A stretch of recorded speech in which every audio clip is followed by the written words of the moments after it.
Crunches are a good exercise to directly work the abs, particularly the six-pack muscles.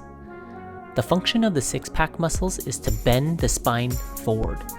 Contrary to popular belief, it's okay to do that.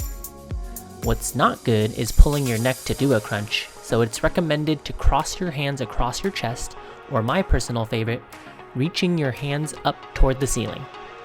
You may feel like you're using your neck muscles, which is okay too.